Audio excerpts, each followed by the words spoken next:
Hello and welcome to smart learning. এই ভিডিওতে আমরা ইন্ডিয়ান ইকোনমি ব্যাংকিং থেকে 150টারও বেশি প্রশ্ন আলোচনা করব। অবশ্যই WBCS প্রিলিমস এবং অন্যান্য পরীক্ষাতে এই জায়গা থেকে প্রশ্ন থাকবেই। ইকোনমির সবথেকে গুরুত্বপূর্ণ অধ্যায় হচ্ছে ব্যাংকিং। এর আগে আমরা প্ল্যানিং থেকে 100টা প্রশ্ন আলোচনা করেছিলাম, এখানে আমরা ব্যাংকিং থেকে করব। এই জায়গা থেকে প্রশ্ন অবশ্যই থাকবে, এটা কিন্তু নিশ্চিত। তো প্রথম থেকে শেষ পর্যন্ত আপনারা অবশ্যই দেখবেন। আচ্ছা, which of the following bank was launched iWatch banking project. তো ব্যাংক থেকে বিভিন্ন রকম স্কিম হয়, এখানে মূলত এইচডিএফসি ব্যাংক সম্পর্কে বলার জন্য এই প্রশ্নটা রাখা হয়েছে। এইচডিএফসি ব্যাংক হচ্ছে আমাদের ভারতবর্ষের মধ্যে সবথেকে বড় যে তিনটে ব্যাংক রয়েছে, স্টেট ব্যাংক, আইসিআইসিআই এবং এইচডিএফসি। এদের মধ্যে একটা হচ্ছে এইচডিএফসি। এই তিনটে ব্যাংকে বলা হয় টু বিগ টু ফেল, অর্থাৎ এরা ভারতের অর্থনীতির এতটা জায়গা জুড়ে রয়েছে যে এরা যদি ফেল করে তাহলে কিন্তু অর্থনীতি একটা বড় ক্ষয়ক্ষতির সম্মুখীন হবে। এরা এত বড়, এত ব্যাপকভাবে এরা বিস্তৃত রয়েছে। সুতরাং এটা আমাদেরকে একটু মনে রাখতে হবে, খুব গুরুত্বপূর্ণ অংশ।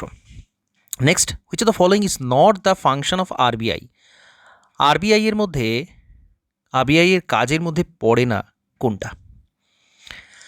তো আরবিআই অবশ্যই ব্যাংকারদের ব্যাংক, অর্থাৎ কমার্শিয়াল ব্যাংকরা তাদের অর্থ আরবিআইতে জমা রাখে, ধার নেয়। Controller of credit, credit control করে, মার্কেটে কতটা অর্থ থাকবে না থাকবে সেই পলিসি তৈরি করে RBI. Custodian for foreign exchange reserve, বৈদেশিক মুদ্রার তহবিল হিসেবে কাজ করে, অবশ্যই করে। Allotting money directly to farmer for agriculture develop, agricultural ডেভেলপমেন্টের জন্য অর্থ প্রদান করে থাকে ডাইরেক্টলি, এটা কিন্তু নয়। এগ্রিকালচারাল ক্রেডিট প্রদান করে থাকে বিভিন্ন কমার্শিয়াল ব্যাংক করে থাকে, নাবার্ড করে থাকে, কিন্তু আরবিআই সরাসরি সাধারণ মানুষকে কিন্তু লোন দেয় না। Who issue 1 rupee note in India, কে 1 রুপি নোটটা ইস্যু করে? খুব গুরুত্বপূর্ণ প্রশ্ন। আমরা জানি ministry of finance, ministry of finance থেকে 1 টাকার নোটটা ইস্যু করা হয়, এটা আরবিআই করে না। এবং সেই কারণেই এই মিনিস্ট্রি অফ ফাইন্যান্সের যিনি ফাইন্যান্স সেক্রেটারি থাকেন 1 টাকার নোটে, তার স্বাক্ষরটা আমরা পাই। When was RBI established, RBI কবে তৈরি হলো? আরবিআই তৈরি হলো 1935-এর, এবং আরবিআই তৈরির আগে 1934-এর আরবিআই অ্যাক্ট, আরবিআই অ্যাক্ট 1934 অনুযায়ী আরবিআই তৈরি হয়েছিল 1935 সালে। Which of the following sentence is not correct, এর মধ্যে কোন সেন্টেন্সটা কারেক্ট নয়? RBI was nationalised on January 1, 1935, অবশ্যই হয়েছিল, যেটা আমরা এইমাত্র আলোচনা করলাম, 1 জানুয়ারি 1935-এ জাতীয়। আচ্ছা, just a minute, RBI headquarter is in Delhi, এটাও ঠিক নয়। আরবিআইয়ের হেডকোয়ার্টার অ্যাকচুয়ালি মুম্বাইতে রয়েছে। RBI is the custodian of the foreign currency in India, এটা ঠিক আছে। আরবিআই হ্যাজ 4 ডেপুটি গভর্নর, এটাও ঠিক আছে। আচ্ছা, এখানে একটা শব্দ দেওয়া আছে ন্যাশনালাইজড, অ্যাকচুয়ালি ন্যাশনালাইজড হয়েছিল 1949-এ ন্যাশনালাইজ হয়েছিল। এখানে এটা যেটা বলতে চাওয়া হয়েছে সেটা হচ্ছে স্ট্যাবলিশড হবে, এটা তৈরি হয়েছে 1935 জানুয়ারি 1, ন্যাশনালাইজড হয়েছিল 1949, সেই হিসেবে ফার্স্ট সেন্টেন্সটা ভুল রয়েছে। তো এবং যেটা হেডকোয়ার্টার দিল্লি, এটাও ভুল রয়েছে, অ্যাকচুয়ালি হেডকোয়ার্টার রয়েছে মুম্বাইতে, এবং 1949-এ কিন্তু এটা ন্যাশনালাইজড হয়, আর এস্টাবলিশড হয়েছিল 1935-এ। Next, if a farmer want to take loan to purchase a tractor, which type of bank he should contact? কোনো ফার্মার যদি লোন নিতে চায় ট্রাক্টর কেনার জন্য, তাহলে কোন ব্যাংকের কাছে সে যাবে? তো কমার্শিয়াল ব্যাংকের কাছে সব থেকে বেটার। বেসিক্যালি নাবার্ডও লোন দিয়ে থাকে, কিন্তু নাবার্ডের যে সংখ্যা সেটা কিন্তু সবসময় অ্যাভেলেবেল নয়, নাবার্ডের সংখ্যা অনেক কম। কিন্তু সাধারণ যে কমার্শিয়াল ব্যাংকগুলো থাকে, আমরা জানি কি প্রত্যেকটা কমার্শিয়াল ব্যাংকের পিএসইউ থাকে, PSL, priority sector lending, priority sector lending, lending অর্থাৎ লোন দেয়া, প্রায়োরিটি সেক্টর অর্থাৎ বিশেষ কিছু সেক্টর আছে যাদেরকে প্রায়োরিটি সেক্টর বলা হয়, সেই সমস্ত সেক্টরগুলোতে লোন দিতে হয়, সবার আগে লোন দিতে হয় সেই সমস্ত সেক্টরগুলোতে। তো এক্ষেত্রে এটা খুব গুরুত্বপূর্ণ। তো সেই কমার্শিয়াল ব্যাংকের কাছে গেলে কিন্তু অবশ্যই এগ্রিকালচার একটা প্রায়োরিটি সেক্টরের মধ্যে পড়ে, এডুকেশন একটা প্রায়োরিটি সেক্টর, এমএসএমই একটা প্রায়োরিটি সেক্টরের মধ্যে পড়ে। তো এগুলো কিন্তু অত্যন্ত গুরুত্বপূর্ণ। Next, now who decide the monetary policy of India, আমাদের দেশে মনিটারি পলিসিকে ডিসাইড করে, মনিটারি পলিসি ডিসাইড করে মনিটারি পলিসি কমিটি। এই মনিটারি পলিসি কমিটিটা হচ্ছে আরবিআই এর আন্ডারে মনিটারি পলিসি কমিটি, আরবিআইয়ের আন্ডারে কাজ করে এবং প্রতি 2 মাস অন্তর এরা পলিসি তৈরি করে। বলা হয় বাই মান্থলি মনিটারি পলিসি, অর্থাৎ প্রতি 2 মাস অন্তর এরা মিলিত হয়ে মনিটারি পলিসি তৈরি করে, অর্থাৎ রেপো রেট, ব্যাঙ্ক রেট ইত্যাদি ইত্যাদি এই সমস্তগুলো এরা ঠিক করে। এবং মনে রাখা ভালো, মনিটারি পলিসি কমিটিতে 6 জন মেম্বার থাকেন। At present how many public sector bank are working in India? আচ্ছা, এখানে 12 রয়েছে। বেসিক্যালি এগুলো কারেন্ট অ্যাফেয়ার্সের সাথে সাথে চেঞ্জ হয়, একটু এগুলো খেয়াল রাখবেন। Which of the following term is not related to banking sector? Banking সেক্টরের সাথে কোন টার্মটা রিলেটেড নয়? বেসেল 3 অবশ্যই রিলেটেড, আমরা জানি এনপিএ এর সাথে সম্পর্কিত, নন পারফর্মিং অ্যাসেটের সাথে সম্পর্কিত বেসেল 3। ফরেক্স রিজার্ভটা সম্পর্কিত, কারণ আরবিআইয়ের কাছে সঞ্চিত থাকে। স্ট্যাচুটরি লিকুইডিটি রেশিও সম্পর্কিত। মার্জিনাল স্ট্যান্ডিং ফেসিলিটি এটাও সম্পর্কিত। তো যেহেতু এখানে ব্যাঙ্কিং সেক্টরে বলা রয়েছে, এই এই এই কোয়েশ্চেনগুলো খুব গুরুত্বপূর্ণ, খুব ক্লোজ থাকে। বেসিক্যালি সবগুলোই ব্যাঙ্কিংয়ের ফাংশন, কিন্তু এই ফরেক্স রিজার্ভটা বেসিক্যালি যেহেতু আরবিআইয়ের ফাংশন, এটাকে আমরা সাধারণ যে ব্যাঙ্ক, বেসেল 3 নর্ম তাদের মানতে হয়, স্ট্যাচুটরি লিকুইডিটি রেশিও মানতে হয়, মার্জিনাল স্ট্যান্ডিং ফেসিলিটি মানতে হয়, কিন্তু ফরেক্স রিজার্ভটা সাধারণ ব্যাঙ্কে জমা থাকে না। সেই জন্য এইটাকে আমরা কিছুটা আলাদা করতে পারি, যদিও ফরেক্স রিজার্ভটা আরবিআই নিজে একটা ব্যাঙ্ক, আমাদের কেন্দ্রীয় ব্যাঙ্ক, সুতরাং অপশান অনুযায়ী প্রত্যেকটা ঠিক আছে, কিন্তু ফরেক্স রিজার্ভটা আমরা তুলনামূলক এটাকে বাদ দিতে পারি, কারণ এটা আরবিআইয়ের কাজ, সাধারণ ব্যাঙ্কের কাজ নয়। Which of the following term is not use in the formation of money? Money ফরমেশনে কোন টার্মটা ইউজ করা হয় না? সিআরআর ইউজ করা হয়, রেপো রেট করা হয়, ব্যাঙ্ক রেট করা হয়, ব্লু চিপ কোনো এখানে টার্ম নয়। Oudh Commercial Bank was founded in? Oudh Commercial Bank তৈরি হয়েছিল 1881-তে, যথেষ্ট পুরাতন একটা ব্যাঙ্ক, একটু মনে রাখা প্রয়োজন। Which was the second bank in India with limited liability? Second bank যেটার মধ্যে লিমিটেড লায়াবিলিটি ছিল, লিমিটেড লায়াবিলিটি অর্থাৎ দায়, যে অর্থটা ব্যাঙ্কে সঞ্চয় রাখছে সাধারণ মানুষ, সেটা হচ্ছে দায়, কারণ সেটা একসময় ফিরিয়ে দিতে হয়। যাই হোক, পাঞ্জাব ন্যাশনাল ব্যাঙ্ক হচ্ছে এরকম একটা ব্যাঙ্ক। পাঞ্জাব ন্যাশনাল ব্যাঙ্ক কবে তৈরি হয়েছিল? মোস্ট ইম্পর্টেন্ট, 1894-তে তৈরি হয়েছিল, এবং পিএনবি হলো সম্পূর্ণ ভারতীয়দের দ্বারা তৈরি প্রথম ব্যাঙ্ক। লালা লাজপত রায় এখানে একজন উদ্যোক্তা ছিলেন তৈরির পিছনে, এটাও প্রশ্ন হয়। 1894-তে পাঞ্জাব ন্যাশনাল ব্যাঙ্ক তৈরি হয়েছিল। Which movement encourage the formation of commercial bank? Commercial bank ফরমেশনে কোন মুভমেন্টটা সবচেয়ে গুরুত্বপূর্ণ? স্বদেশি মুভমেন্ট। স্বদেশি মুভমেন্ট, আমরা জানি স্বদেশি মুভমেন্টের সময়, অর্থাৎ 1905-এর সময় যখন বঙ্গভঙ্গ ঘোষণা হলো, তখন বিদেশি সমস্ত কিছু বয়কট করা হয়, এবং ব্যাঙ্কিং সিস্টেমটাও কিন্তু সাধারণ মানুষ এখানে এগিয়ে আসেন, যারা উদ্যোক্তা তারা এগিয়ে আসেন, এবং কুইট ইন্ডিয়া বা নন কোঅপারেশন এইগুলোর থেকেও স্বদেশি মুভমেন্টটা সবচেয়ে বেশি ভূমিকা রেখেছিল এই ধরনের তৈরিতে, প্রতিষ্ঠান তৈরিতে। In which year was the banking regulation act pass? Banking regulation অ্যাক্টটা কবে তৈরি হয়েছিল? খুব গুরুত্বপূর্ণ, 1949 সালে। অর্থাৎ কমার্শিয়াল ব্যাঙ্কগুলোকে আরবিআই কীভাবে রেগুলেট করবে, কীভাবে কন্ট্রোল করবে, তার যে অ্যাক্ট সেটা পাস হয়েছিল। Imperial Bank of India was nationalised in? Imperial Bank of ইন্ডিয়াকে কবে ন্যাশনালাইজড করা হয়?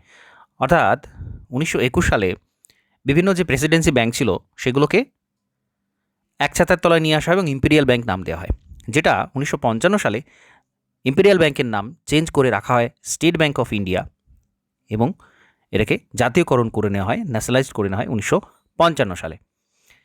Which bank was baptised as the State bank of India? এই প্রশ্নই করা হয়েছে। State bank of India, Imperial Bank থেকে নাম হয়েছে State bank of India. Which bank was united with the Punjab National Bank in 1993? Punjab National ব্যাঙ্কের মধ্যে যেটা চলে আসে সেটা কি ছিল 1993-তে? এটা ছিল new bank of India, new bank of India. Which of the following is not a public sector bank? Public sector bank নয় কোনটা? এলাহাবাদ ব্যাঙ্ক, ইউকো ব্যাঙ্ক, বিজয় ব্যাঙ্ক, এগুলো public sector bank. City union bank কিন্তু এটা হচ্ছে public sector নয়, অর্থাৎ সরকারি নয়। Which is the largest commercial bank in the country? সবথেকে বড় কমার্শিয়াল ব্যাঙ্ক হচ্ছে state bank of India.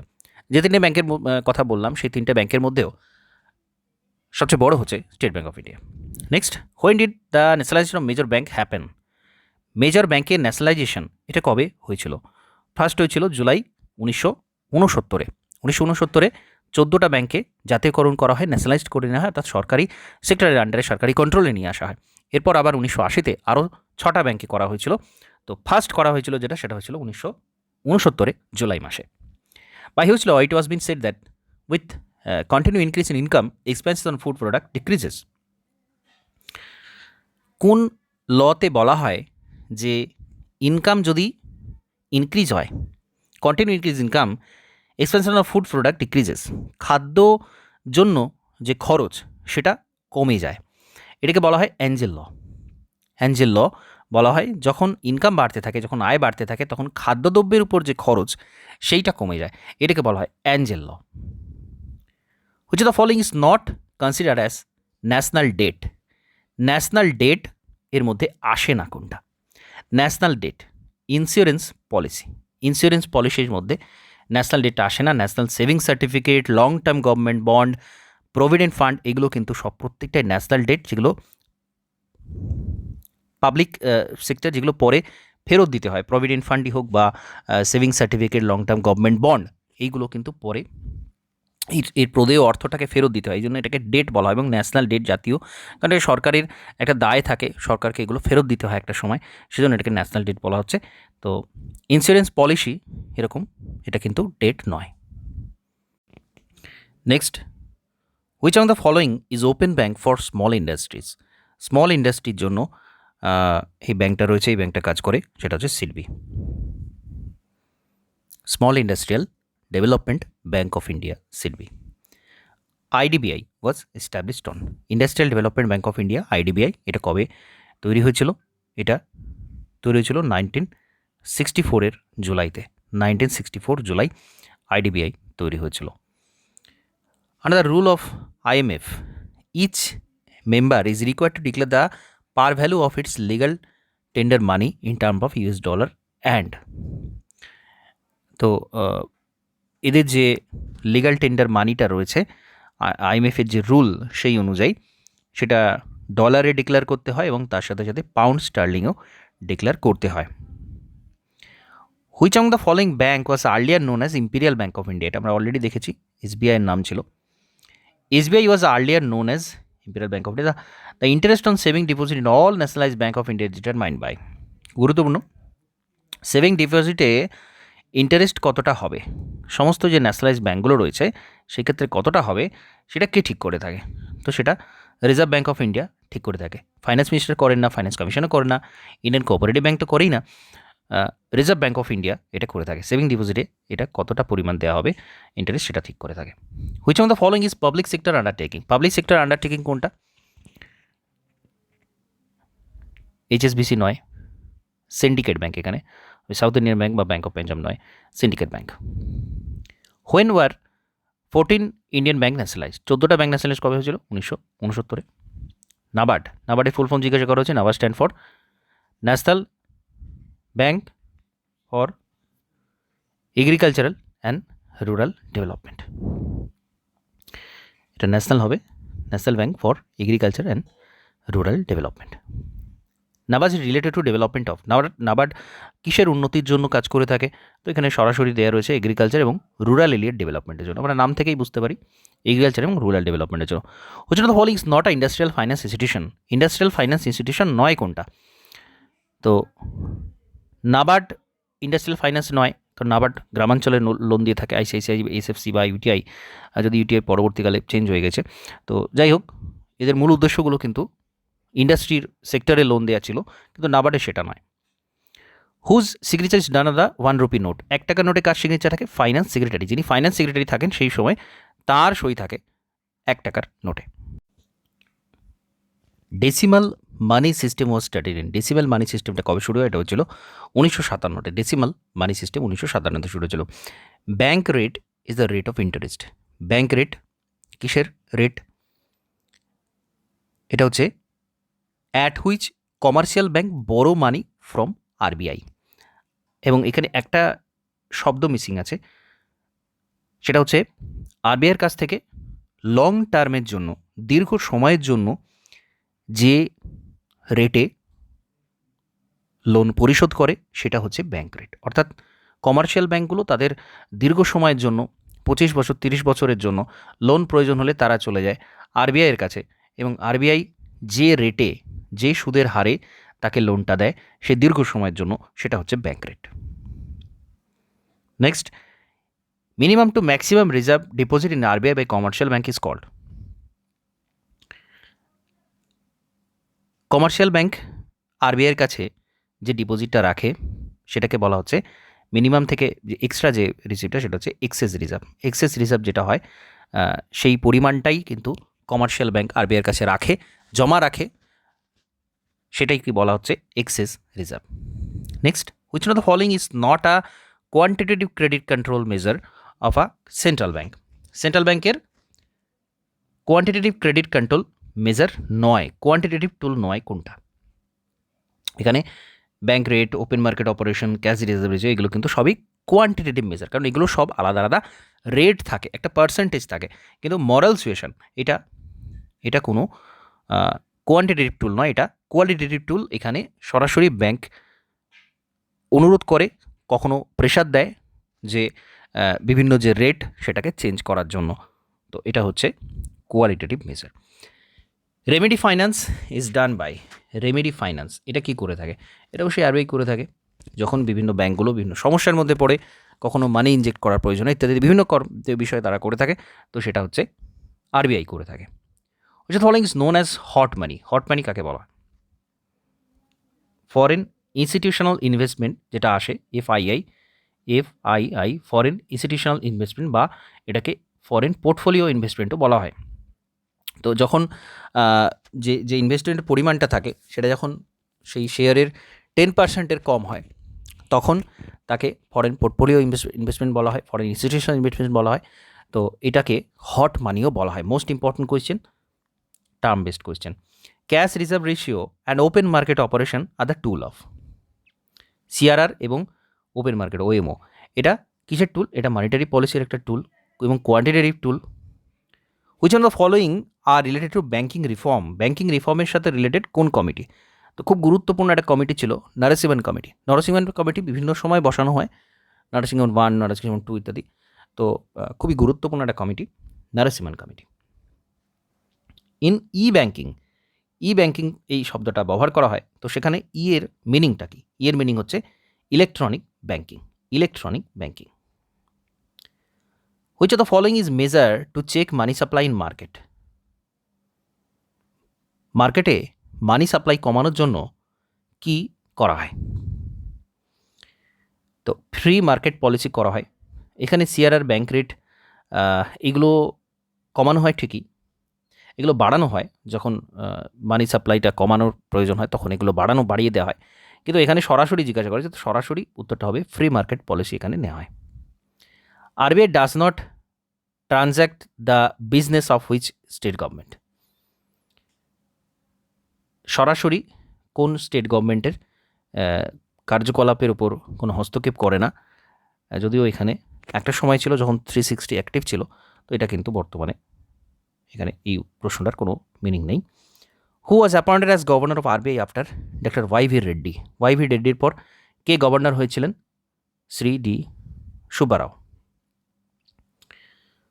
Which of the following is correct about money supply in India. ইন্ডিয়াতে মানি সাপ্লাইয়ের বিষয়ে এখানে কারেক্ট কোনটা?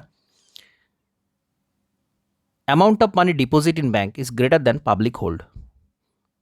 পাবলিকের হাতে যে অর্থ রয়েছে সেখানে তার থেকে বেশি ডিপোজিট যেটা রয়েছে, সঞ্চয় যেটা রয়েছে, সেটার পরিমাণটা অনেক বেশি। Next, hard currency is. Hard currency কাকে বলা হয়? A currency not easy to access, যে কারেন্সিটা সহজে অ্যাক্সেস করা যায় না। আরবিআই এর financial year of RBI is from, কবে থেকে শুরু হয়? জুলাই থেকে জুন পর্যন্ত, জুলাই থেকে জুন পর্যন্ত। আর schedule bank is one which is included in the. Schedule bank কিসের মধ্যে included? Second schedule of RBI act. RBI অ্যাক্টের সেকেন্ড শিডিউলে যে ব্যাঙ্কগুলো ইনক্লুডেড তাকে আমরা শিডিউল ব্যাঙ্ক বলি। Which on the following is not a government organisation. Government অর্গানাইজেশনের মধ্যে নয় কোনটা? তো আইসিআইসিআই এটা বেসরকারি, SIDBI, NABARD, national president bank, এগুলো গভর্নমেন্ট সেক্টর, কিন্তু আইসিআইসিআই এটা গভর্নমেন্ট সেক্টর নয়, বেসরকারি bank. ICI is related to, এটা অ্যাকচুয়ালি ইকোনমির সাথে খুব একটা রিলেটেড নয়, এটা multi national company for manufacture of chemicals. Open market operation indicate, open market operation এটা কি ইন্ডিকেট করে? Selling and buying of government bond and security by RBI. RBI সরাসরি, এখানে কিন্তু যদিও সরাসরি থেকেও এটা কমার্শিয়াল ব্যাঙ্কগুলোর মাধ্যমে বেশি করে থাকে, গভর্নমেন্ট বন্ডগুলোকে সেল করে নেয় এবং বাই করে নেয়। যেরকম পরিস্থিতি থাকে, মন্দা বা মূল্যবৃদ্ধি যেরকমই পরিস্থিতি থাকুক না কেন, সেই অনুযায়ী এরা কাজ করে থাকে। When money supply increases the LM curve, money supply যখন বাড়ে তখন এলএম কার্ভ কোন দিকে শিফট করে? এটা ডান দিকে শিফট করে যায়, shifts towards right, option C, ডান দিকে শিফট করে। Monetary policy is maintain by, monetary পলিসিকে মেনটেন করে আরবিআই মেনটেন করে। Next, the largest commercial bank in India, এটা আমরা অলরেডি জানি, SBI. Maximum branches of India bank is in, maximum branches, ভারতের বিভিন্ন ব্যাংকের সবচেয়ে বেশি ব্রাঞ্চ কোথায় আছে? ইউনাইটেড কিংডমে আছে। এবং কোন ব্যাংকের আছে? এখানেও কিন্তু এসবিআই। ভারতের বাইরে বিদেশে কোন ব্যাংকের শাখা সব থেকে বেশি? সেটা হচ্ছে SBI. Which on the following is true, এখানে সঠিক কোনটা? Money is a good servant, money is a good servant but bad master, money is a good master but bad servant, money is a good master and servant too. তো এটা প্রবাদ একটা, money is a good servant but bad master. Which of the following is an example of optional money? Optional money এর example কোনটা? গুরুত্বপূর্ণ প্রশ্ন। Currency note, coin, cheque, bond, এর মধ্যে চেকটা হচ্ছে অপশনাল মানি। কেন অপশনাল? কারণ এটা কেউ গ্রহণ নাও করতে পারে। Next, which of the following statement is correct? Bad money drive out good money from circulation, এটা এখানে সঠিক। Bad money drive out good money from circulation, circulation থেকে গুড মানিকে ব্যাড মানি কিন্তু টেনে নেয়। A part of national debt known as external debt is the amount borrowed by its government from abroad. National debt known as external debt, জাতীয় যে ঋণ সেটা কখন আমরা এক্সটার্নাল ডেট বলি? বিদেশ থেকে যখন সেই ডেটটাকে, সেই ঋণটা যখন বিদেশ থেকে নেওয়া হয়, বড়ো ইটস গভর্নমেন্ট ফ্রম অ্যাব্রড, বিদেশ থেকে যখন নেওয়া হয়, সেটা বিদেশ কোনো দেশ হতে পারে, কোনো সংস্থা হতে পারে, তখন সেটাকে আমরা বলি external debt. Next, green banking means, green banking কাকে বলা হয়? ব্যাংক ফরেস্ট্রি ডেভেলপ করে না, finance of environment friendly project by bank, financing of irrigation project by bank, none of the above. এখানে none of the above. Basically green banking এর অর্থ হচ্ছে basically যে সমস্ত এনভায়রনমেন্ট ফ্রেন্ডলি বিষয় রয়েছে সেই জায়গাতে যখন ব্যাংক সেক্টর লোন দিয়ে থাকে এবং সেটাকে উৎসাহিত করে, তখন তাকে গ্রিন ব্যাংকিং বলা। এবং গ্রিন ব্যাংক বলতে কার্বন ফুটপ্রিন্ট, ব্যাংকের যতটা কার্বন ফুটপ্রিন্ট বের হয় সেটাকে রিডিউস করা, সেটাও একটা গ্রিন ব্যাংকিংয়ের কার্যকলাপের মধ্যে। কার্বন ফুটপ্রিন্ট কাকে বলা হয়? কার্বন ইমিশন, কোনো ব্যক্তি কোনো প্রতিষ্ঠান কতটা কার্বন এমিশন করছে, তার জন্য কতটা পরিবেশে কার্বন নির্গত হচ্ছে, সেটাকে কার্বন ফুটপ্রিন্ট বলা হয় তার। তো এখানে সেটাও কিন্তু রিডিউস করাটাকে গ্রিন ব্যাংকের মধ্যে আসবে। Next, a currency having a falling exchange rate due to continuing balance of payment deficit is called a, এমন একটা কারেন্সি যার এক্সচেঞ্জ রেটটা ক্রমাগত কমছে, যার মূল্যটা কমছে বিদেশের বাজারে, বিদেশের তুলনায়, অন্যান্য মুদ্রার তুলনায় যার মূল্য কমে যাচ্ছে, কারণ হচ্ছে ব্যালেন্স অফ পেমেন্টের যে সমস্যা সেইটা জন্য এটা হচ্ছে, তখন সেই কারেন্সিটাকে কি বলা হবে? খুব গুরুত্বপূর্ণ প্রশ্ন। সেই কারেন্সিটাকে বলা হয় সফট কারেন্সি। যে কারেন্সির যে ভ্যালু সেটা অত্যন্ত ওঠানামা করে, অত্যন্ত ভোলাটাইল হয়, সেই কারেন্সিকে বলা হয় সফট কারেন্সি, এবং বিপরীত যে কারেন্সি চট করে কমা বাড়া হয় না, সেই কারেন্সিটাকে বলা হচ্ছে hard currency. What is refer to as depository service? Depository service বলতে কি বোঝানো হয়? An agency for safe keeping of security. সিকিউরিটিকে সেফলি হোল্ড করে রাখে, ডিপোজিটকে, সিকিউরিটিগুলোকে, তাকে, সেই এজেন্সিকে বলা হয় depository service. Liquidity preference. Liquidity preference কাকে বলা হয়? Desire to the public to hold cash, অর্থাৎ ক্যাশকে মজুত করে রাখা, অর্থকে মজুত করে রাখা, তাকে বলা হচ্ছে লিকুইডিটি প্রেফারেন্স। অর্থাৎ লিকুইড মানিকে প্রেফার করা হচ্ছে, সেটাকে জমিয়ে রাখা হচ্ছে, সঞ্চয় করে রাখা হচ্ছে নিজের কাছে। Increase in cash reserve ratio leads to. Cash reserve ratio যদি বাড়িয়ে দেওয়া হয় তখন কি হবে? Decrease in bank credit. ব্যাংকের যে ক্রেডিট সেটা কমবে। ব্যাংকের ক্রেডিট কোনটা? ব্যাংক যে লোন দিয়ে থাকে সেইটা হচ্ছে ব্যাংকের ক্রেডিট সাইডে আসে, তো সেটা কমে যাবে যদি ক্যাশ রিজার্ভ রেশিও বাড়িয়ে দেওয়া হয়। কারণ ক্যাশ রিজার্ভ রেশিও বাড়ার অর্থ অধিকাংশ অর্থ আরবিআইয়ের কাছে সঞ্চিত রাখতে হবে, অর্থাৎ লোন দেওয়ার জন্য অর্থ কমে যাবে, সুতরাং এটা ব্যাংকের ক্রেডিটে ডিক্রিজকে বোঝায়। Money supply is govern by the. Money supply কে গভর্ন করে? Reserve bank of India. Bad money will drive out good money from circulation. এটাকে কি বলা হয়? এটাকে বলা হয় গ্রিসামস ল। এটা আমরা একটু আগে দেখেছি। ব্যাড মানি বলতে এখানে বেসিক্যালি ব্ল্যাক মানিকে নির্দেশ করা হচ্ছে, যেটা গুড মানিকে সার্কুলেশন থেকে বের করে আনে। The demand for money according to Keynes is for. এটা হচ্ছে প্রিকশনারি মোটিভের জন্য মানি ডিম্যান্ডটা বেশি থাকে, হাই থাকে। The rate of interest is determined by. Rate of interest রেটকে ডিটারমাইন করে থাকে, এটা করে থাকে কমার্শিয়াল ব্যাংক নিজে, কতটা সে ইন্টারেস্ট দেবে। যদিও এর একটা সীমারেখা আছে, সেই সীমারেখাটা বেঁধে দেয় আরবিআই, কিন্তু তার ভেতরে কতটা কমা বাড়া হবে সেটা ডিপেন্ড করে কমার্শিয়াল ব্যাংকের উপর। চিপ মানি মিনস, চিপ মানি কাকে বলা হয়? লো রেট অফ ইন্টারেস্ট যখন হয় তখন তাকে বলা হয় cheap money. Next, gold bullion standard refers to. Gold bullion standard এর অর্থ কী? তো এখানে গোল্ডটাকেই, সোনাটাকে মেজার্স অফ ভ্যালু ধরা হয়, অর্থাৎ মূল্যের পরিমাপ হিসেবে সোনাটাকে ব্যবহার করা হয়। Reserve bank of India was nationalised in. Reserve bank of India কবে জাতীয়করণ করা হয়েছিল, ন্যাশনালাইজ করা হয়েছিল? 1949-এ ন্যাশনালাইজ করা হয়েছিল। Monetary policy in India is formulated by. Monetary policy কে তৈরি করে থাকে? আরবিআই তৈরি করে থাকে। Which of the following is not a quantitative credit control measure of central bank. Reserve ব্যাঙ্কের কোয়ান্টিটেটিভ ক্রেডিট কন্ট্রোল নয় কোনটা? মরাল সুয়েশন এটা কোয়ান্টিটেটিভ নয়, এটা qualitative. The reserve hold by commercial bank over the above the statutory minimum with the RBI are called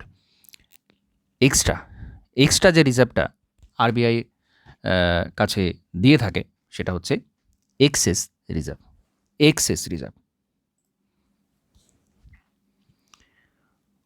which of the following is an example of optional money? Optional money example হচ্ছে cheque. Who is authorised to issue coin in India? Coin issue করতে পারে ministry of finance কিন্তু coin issue করে। Which of the following is not a function of the central bank of economy? Controlling government spending কেন RBI করবে? এটা government করে থাকে, RBI এটা করে না, আরবিআই এর কাজ নয়। Insurance sector in India is regulated by. Insurance sector কে রেগুলেট করে? IRDA, insurance regulatory department authority, IRDA. The existence of a parallel economy or black money makes the monetary policy less effective. Parallel economy অর্থাৎ black money যখন মার্কেটে active হয়ে যায় সেটাকে বলা হয় প্যারালাল ইকোনমি। কোনো পলিসি তখন কাজ করে না, মনিটারি পলিসি কিন্তু ফেল হয়ে যায়। অর্থাৎ মার্কেট থেকে টাকা তুলে নিতে যদি চায় আরবিআই, সেখানে ব্ল্যাক মানি এসে গিয়ে নতুনভাবে সেই পলিসিটাকে নষ্ট করে দেয়। এটাকে বলা হচ্ছে parallel economy. Consequent upon the recommendation of the working group of rural bank, 5 rural regional bank were initially set up in the year. Regional Rural Bank RRB এর কথা বলা হচ্ছে। আরআরবি কবে তৈরি হয়েছিল? 1975-এ ফার্স্ট আরআরবি তৈরি হয়েছিল, regional rural bank. The bank cheque are process by using of, bank cheque এটা কিসের মাধ্যমে কাজ করে? এমআইসিআর, এমআইসিআরের মাধ্যমে কাজ করে। একটা ম্যাগনেটিক লাইন থাকে, সেটার সাহায্যে এটা রেকগনিশন প্রসেসটা চলে, এমআইসিআর বলা হয় এটাকে। The RBI issue currency note under the fixed minimum reserve system. The present Indian monetary system is based on, minimum reserve সিস্টেমের উপর বেসড রয়েছে আমাদের মনিটারি সিস্টেম, অর্থাৎ একটা নির্দিষ্ট সংখ্যক সঞ্চয় রাখার পরে আরবিআই প্রয়োজন মতো নোট ছাপাতে পারে। সেই ন্যূনতম যে রিজার্ভ সেটাকে বলা হয় মিনিমাম রিজার্ভ সিস্টেম।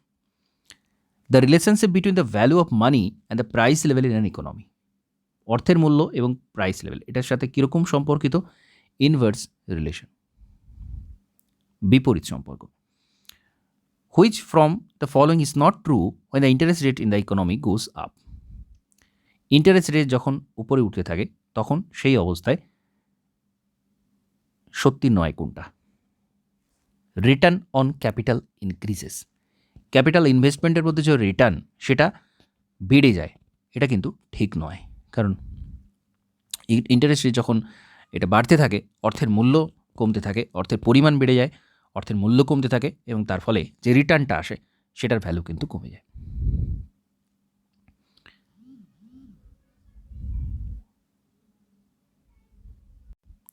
নেক্সট, এখানে একটা স্কিমের কথা বলা আছে, অনেক পুরাতন scheme, not important. Which of the following has the sole right to issue currency except 1 rupee note in India? কে ইস্যু করে থাকে, কার ক্ষমতা রয়েছে, কার রাইট রয়েছে কারেন্সি ইস্যু করার জন্য? অবশ্যই রিজার্ভ ব্যাঙ্ক অফ ইন্ডিয়া। 1 টাকার বাদে সমস্ত কিছু ইস্যু করে থাকে, সমস্ত নোট ইস্যু করে থাকে। Narasimham committee 1991 financial reform propose for establishment of, 1991-এ নরসিংহন কমিটি কি প্রপোজ করেছিলেন, কি তৈরির জন্য বলেছিলেন? 4 tier hierarchy of banking system, banking সিস্টেমের 4 টায়ার হায়ারার্কির কথা 1991-এর নরসিংহন কমিটি বলেছিলেন। এরপরে আরও নরসিংহন কমিটি তৈরি হয়েছিল, তো 91-এর উনি 4 টায়ার হায়ারার্কির কথা বলেছিলেন, এই কমিটি বলেছিল। Which of the following Indian bank become the first to touch a market capitalisation of 1 lakh crore in India? 1 lakh ক্রোরের মার্কেট ক্যাপিটালাইজেশন করা প্রথম ব্যাঙ্কিং কোন ব্যাঙ্ক প্রথম এটা করেছে? যেটা করেছে SBI.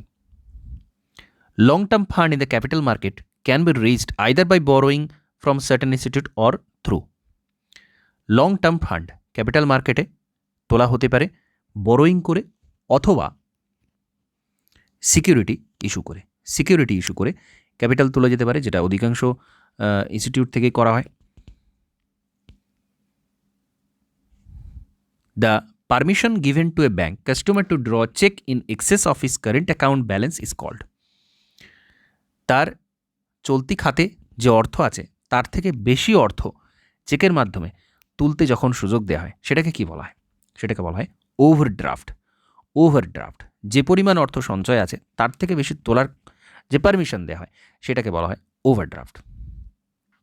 Foreign currency which has a tendency of quick migration is called, এটাকে বলা হচ্ছে hot currency, hot currency. Purchasing power parity theory is related with, purchasing power parity PPP এটা কিসের সাথে সম্পর্কিত? এটা এক্সচেঞ্জ রেটের সাথে সম্পর্কিত। বিভিন্ন কারেন্সি যে এক্সচেঞ্জ রেট রয়েছে সেটা বিভিন্ন আলাদা হয়ে থাকে, তো পারচেসিং পাওয়ার প্যারিটি কিন্তু তার মধ্যে একটা সিমিলারিটি নিয়ে আসার চেষ্টা করা হয় এবং প্রত্যেকটা দেশের পারচেসিং পাওয়ার প্যারিটি কতটা তার ক্রয় ক্ষমতা রয়েছে তার কারেন্সি অনুযায়ী সেটাকে জানা যায়, তো এটাকে বলা হচ্ছে এক্সচেঞ্জ রেটটা আমরা জানতে পারি পিপিপির মাধ্যমে। What does ECS in banking transaction stand for? ECS electronic clearing service, electronic clearing service বলা হয়। Interest rate policy is a component of, interest rate policy কিসের কম্পোনেন্ট? এর একটা মনিটারি পলিসির component. Bank deposit that can be withdrawn without notice are called, notice ছাড়াই bank deposit withdraw করা যেতে পারে সেটা হচ্ছে ডিম্যান্ড ডিপোজিট। ডিম্যান্ড ডিপোজিট যে কোনো সময় এটা উইথড্র করা যেতে পারে, demand deposit. Regional rural bank are sponsored by, regional rural ব্যাঙ্কগুলো একটা করে স্পন্সর্ড ব্যাংক থাকে। তো এটা হচ্ছে ন্যাশনালাইজড কমার্শিয়াল ব্যাংক যেগুলো রয়েছে তারা যে কোনো একটা ন্যাশনালাইজড কমার্শিয়াল ব্যাংক তার স্পন্সর ব্যাংক হিসেবে কাজ করে আরআরবির। Imperial bank of India after its nationalisation come to be known as, imperial bank state bank of India হিসেবে উঠে আসে। Interest paid by the government on the loan raise is called, loan যে তোলা হয়েছে তার মধ্যে যে ইন্টারেস্ট পে গভর্নমেন্টকে করতে হয় সেটাকে বলা হয় ডেট সার্ভিসিং। ডেট সার্ভিসিং, সরকার যে ঋণটা নিয়েছে তার উপর যে সুদটা দিতে হয়, ইন্টারেস্ট দিতে হয়, সেটাকে বলা হচ্ছে debt servicing. If the central bank want to encourage an increase in the supply of money and decrease in the cost of borrowing money it should, যখন মানি সাপ্লাই বাড়াতে চেষ্টা করে সেন্ট্রাল ব্যাংক আরবিআই যখন money supply বাড়াতে চেষ্টা করে তখন কি করবে, ক্যাশ রিজার্ভ রেশিও তখন কমিয়ে দেবে, বেশি করে অর্থ ব্যাংকগুলোর হাতে থাকবে, কারণ সিআরআর কমে গেলে আরবিআইয়ের কাছে সিআরআর কম জমা দিতে হবে, তার হাতে বেশি অর্থ থাকবে, বেশি লোন দিতে পারবে, অর্থাৎ মার্কেটে মানি সাপ্লাইটা বাড়বে। এটাই হচ্ছে system. In India 1 rupee coin note and subsidiary coin are issued by, 1 rupee coin note subsidiary coin issue করে central government. What is the name of the electronic communication network of the reserve bank of India, RBI এর electronic communication নেটওয়ার্কের নাম কি? খুব গুরুত্বপূর্ণ, RBI net, RBI net. Which of the following is apex bank for industrial loan, industrial লোনদের জন্য apex bank সর্বোচ্চ bank কোনটা? IDBI. The basic regulatory authority for mutual fund and stock market lies with the, regulatory authority কে stock মার্কেটে? SEBI, securities and exchange board of India. Dear money, dear money কাকে বলে? Interest rate যখন high থাকে তখন বলা হয়, তাকে বলা হয় dear money, interest rate high থাকে। Commercial bank law creates credit only if it has, commercial bank law তৈরি করে কখন? ক্যাশ ইন দ্য ভল্ট, যদি ক্যাশ এক্সেস থেকে থাকে তখন। The rate of interest is determined by, interest rate কে determined করে? লিকুইডিটি প্রেফারেন্স, লিকুইডিটির পরিস্থিতি কীরকম তার উপর ডিপেন্ড করে ইন্টারেস্ট রেটটা ঠিক হয়। Legal tender money refers to, legal tender money কাকে বলা হয়? কারেন্সি নোটকে বলা হয় লিগাল টেন্ডার মানি, কারণ এটা সকলে লিগালি এটা কিন্তু acceptable. What is known of the open market operation of the RBI, open market অপারেশনটাকে আরেকটা কী নামে ডাকা হয়? ট্রেডিং ইন সিকিউরিটি, সিকিউরিটিজের কেনা বেচা, কারণ ওপেন মার্কেট অপারেশনে সিকিউরিটির কেনা বেচাটাই হয়ে থাকে। আর the minimum reserve system, the reserve bank of India as the sole authority of note issue in required to maintain asset worth not less than, minimum reserve সিস্টেমের ক্ষেত্রে আরবিআই যেটা ইস্যু করে থাকে তার যে অ্যাসেটটা সেটা মিনিমাম কতটা হতে হয়, সেটা হচ্ছে 200 কোটি। এই পরিমাণ অ্যাসেট জমা রেখে যে কোনো পরিমাণ নোট আরবিআই ছাপাতে পারে, এটাই হচ্ছে মিনিমাম রিজার্ভ সিস্টেমের নিয়ম। The ratio of a bank cash holding to its total deposit liability is called, এটাকে বলা হয় cash reserve ratio. The best way a bank can avoid loss is to, bank লসকে avoid করতে পারে তার সবথেকে ভালো পদ্ধতি কি? অ্যাকসেপ্ট সাউন্ড কোল্যাটারাল, যথেষ্ট পরিমাণে কোল্যাটারাল, অর্থাৎ যে জিনিসটাকে বন্ধক রেখে কোনো একটা জিনিস তবে লোন দেয়, তাহলে লোন যদি এনপিএ হয়ে যায়, যদি ফিরে না আসে, তখন সেই কোল্যাটারালটাকে বিক্রি করে ব্যাংক তার অ্যাসেটটাকে তুলতে পারে। তো এটা লস অ্যাভয়েড করার সবচেয়ে ভালো method.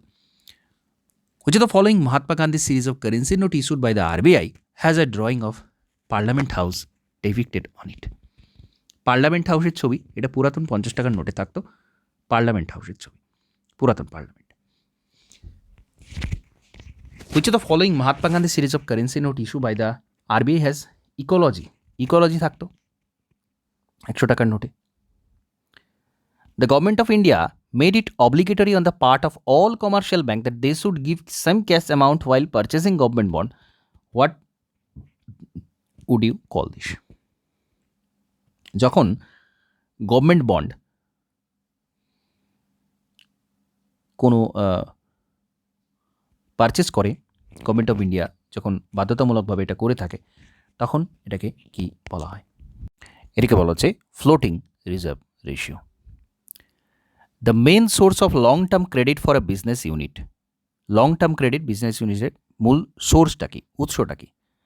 Scale of stocks and bonds on the public, sale of stock and bond, public এদের যে অর্থ লং টার্ম যে মানি এটা তুলে থাকে কীভাবে? পাবলিকের থেকে স্টক বন্ড এগুলো ইস্যু করে। Schedule bank is one which is included in the second schedule of reserve bank of India act. Second schedule of reserve bank of India অ্যাক্টের সেকেন্ড শিডিউলে যারা লিস্টেড আক্ট তাদেরকে আমরা বলে থাকি। In which year are the high value currency note demonetised, কোন বছরে demonetisation হয়েছিল? 2016 আগে 1979 সালে ফার্স্ট টাইমের জন্য ইন্ডিয়ান ইকোনমিতে ডিমনিটাইজেশন করা হয়েছিল। The rate at which the Reserve bank of India lend money to commercial banking is known. Commercial ব্যাঙ্কে যে রেটে দিয়ে থাকে ধার আরবিআই দিয়ে থাকে, লং টার্মের জন্য দিয়ে থাকে, তাকে বলা হয় bank rate. New 2000 rupee note has the image of, নতুন 2000 টাকার নোটে কি ইমেজ ছিল? মঙ্গলযান ছিল, যেটা বর্তমানে তুলে নেওয়া হয়েছে। The rate at which RBI borrow money from bank is known as reverse repo rate. RBI borrow money from bank, RBI actually borrow করে না, ব্যাঙ্ক তার অর্থটা এক্সেস যেটা সেটা জমা রাখে আরবিআইয়ের কাছে, এবং সেটা সেই যে রেটে আরবিআই তাকে সুদটা দিয়ে থাকে তাকে বলা হচ্ছে reverse repo rate. The ratio of bank capital to its asset is known as, bank capital অনুসারে তার যে অ্যাসেটের যে রেশিও সেটাকে বলা হয় ক্যাপিটাল অ্যাডিকুয়েসি রেশিও, এই টার্মটা ইউজ করা হয়। ব্যাংকের যে ক্যাপিটাল আছে এবং তার যে অ্যাসেট আছে তাকে বলা হয় capital adequacy ratio. The headquarter of Asian development bank, এডিবির হেডকোয়ার্টার রয়েছে ম্যানিলাতে, ফিলিপাইন্সের ম্যানিলাতে। New 200 rupee note has the image of, সাঁচি স্তূপের ইমেজ রয়েছে। Who became the first chairman of state bank of India 1935, 1935 প্রথম রিজার্ভ ব্যাঙ্ক যখন তৈরি হয় প্রথম চেয়ারম্যান কে ছিলেন? 1935 সময় স্টেট ব্যাঙ্কের অর্থাৎ ইম্পেরিয়ালে জন মাথায়। Which is the first bank of introduce internet banking in India, internet banking use করেছিল প্রথম কোন ব্যাঙ্ক? খুব গুরুত্বপূর্ণ প্রশ্ন। আইসিআইসিআই ব্যাঙ্ক প্রথম ইন্টারনেট ব্যাঙ্কিং শুরু করে, এবং প্রথম এটিএম কার্ড ইস্যু করেছিল HSBC bank. Which bank in India was the first launch mutual fund, mutual fund launch করেছে কোন ব্যাঙ্ক? প্রথম State bank of India. Whose signature are found the 1 rupee note in India, 1 rupee নোটের signature থাকে finance secretary. The new 500 rupee note has the image of, নতুন 500 টাকার নোটে কিসের image রয়েছে? Red Fort. How many language the amount of bank note written in, bank এর কতগুলো ল্যাঙ্গুয়েজে ব্যাঙ্ক নোট লেখা থাকে? 17টা। The first printing press for bank note in India was established in, প্রথম ব্যাঙ্ক ছাপার যে কারখানা, নোট ছাপার যে কারখানা ব্যাঙ্কের, সেটা কোথায় হয়েছিল? স্থাপিত নাসিকে হয়েছিল। হচ্ছে the following is not an objective of monetary policy of RBI, monetary পলিসির অবজেক্টিভ নয় কি, উদ্দেশ্য নয় কোনটা? Ensure social justice, social justice করা, ঠিক করা, সেটা এর উদ্দেশ্য নয়। Merchant banking is an institution which provide finance, merchant bank তারা কোথায় ফাইন্যান্স দিয়ে থাকে, কোথায় অর্থ ধার দিয়ে থাকে? International trade among country, international trade, বিভিন্ন দেশের আন্তর্জাতিক বাণিজ্যের ক্ষেত্রে লোন দিয়ে থাকে merchant banking. A seller or buyer product his business or holding from charging prices and takes action against it is called, buyer protect his business holding from changing prices again, এটাকে কি বলা হয়? এটাকে defence বলা হবে অবশ্যই। Which one of the following subject is not an aim of the monetary policy of the Reserve Bank of India, reserve ব্যাংকের monetary পলিসির এম নয়। টু এনসিওর সোশ্যাল জাস্টিস, যেটা আমরা দেখলাম। Narrow money, what is narrow money? Narrow money কাকে বলা হয়? The sum of currency in circulation and the demand deposit in bank, sum of currency in circulation, সার্কুলেশনের মার্কেটে যে অর্থটা ছড়িয়ে রয়েছে যেটা সার্কুলেশনের মধ্যে রয়েছে, এবং ডিম্যান্ড ডিপোজিট, ব্যাংকের যেটা ডিম্যান্ড ডিপোজিট রয়েছে যেটা যে কোনো সময় তোলা হতে পারে এবং যেটা সার্কুলেশনে রয়েছে সেটাকে বলা হয় narrow money. Ways and means advances refers to. Ways and mean advances এটাকে কি কোন বিষয়টাকে এটা রেফার করে? Government getting temporary loan from RBI. Government যখন অল্প সময়ের জন্য আরবিআইয়ের কাছ থেকে লোন নিয়ে থাকে তখন তাকে বলা হয় ways and means advances. Which aims the following bank was recently converted to a universal bank. Universal ব্যাঙ্কে কনভার্ট হয়েছে, এটা হচ্ছে IDBI bank. The symbol of reserve bank of India is, reserve bank of ইন্ডিয়ার symbol tiger before a palm tree, tiger before a palm tree. Fund which flow into a country to take advantage of a favorable rate of interest is that country is called hot money. কান্ট্রিতে flow হয় যেটা favourable rate যেটা হয় সেটা হচ্ছে hot money. Speculative demand for cash is determined by, এটা determine করে rate of ইন্টারেস্টের মাধ্যমে। লিগাল টেন্ডার মানি কাকে বলা হয়? Accepted by the people government as per the law. Legal tender অর্থাৎ যে অর্থ থাকে সেগুলো প্রত্যেকটা সেই দেশের যে কারেন্সি থাকে সেটা কিন্তু তার লিগাল টেন্ডার, সেগুলো বিনিময়ের মাধ্যম হিসেবে কেউ রিফিউজ করতে পারে না, নিতে বাধ্য থাকে। The Reserve bank of India, Reserve bank of India does not provide finance to agriculture. এগ্রিকালচারে ফাইন্যান্স কিন্তু প্রোভাইড করে না। এগ্রিকালচারে ফাইন্যান্সের জন্য অন্যান্য ব্যাঙ্ক রয়েছে, কিন্তু provide finance to primary cooperative society, finance to state cooperative bank do not provide finance to agriculture. Commercial banking system in India is, commercial banking system এটা হচ্ছে ব্রাঞ্চ ব্যাঙ্কিং, ব্রাঞ্চের মাধ্যমে কার্যকলাপ পরিচালিত হয়ে থাকে। What is full form of SWIFT? খুব গুরুত্বপূর্ণ SWIFT. Society for world wide interbank financial telecommunication, interbank telecommunication, option C society for world wide interbanking financial telecommunication. খুব গুরুত্বপূর্ণ। সুইফট সিস্টেমের মাধ্যমে কিন্তু বিদেশে সাথে বাণিজ্যগুলো হয়ে থাকে। ডলার সিস্টেমে একটা দেশের কারেন্সিকে কনভার্ট করে ডলারে কনভার্ট করার পরেই তবে কিন্তু বৈদেশিক বাণিজ্যগুলো সম্পন্ন হতে পারে। যখন ডলারে বাণিজ্য হয় তো সেই পুরো সিস্টেমটা কিন্তু সুইফট সিস্টেম বলে, যার মাধ্যমে আন্তর্জাতিক বাণিজ্যগুলো সম্পন্ন হয়ে থাকে। Which organisation provide credit history? CIBIL. CIBIL হচ্ছে ক্রেডিট হিস্ট্রি, বড়োয়ারদের যে ক্রেডিট হিস্ট্রি সেটা প্রোভাইড করে থাকে CIBIL. Who regulate the mutual fund in India? Mutual fund regulate করার জন্য কোন সংস্থা আছে? Securities and exchange board of India অবশ্যই। তো এর সাথে সাথে আমরা ব্যাঙ্কিং এর সাথে জড়িত 150টা MCQ ডিসকাশন এখানে কমপ্লিট করছি। নমস্কার, ধন্যবাদ।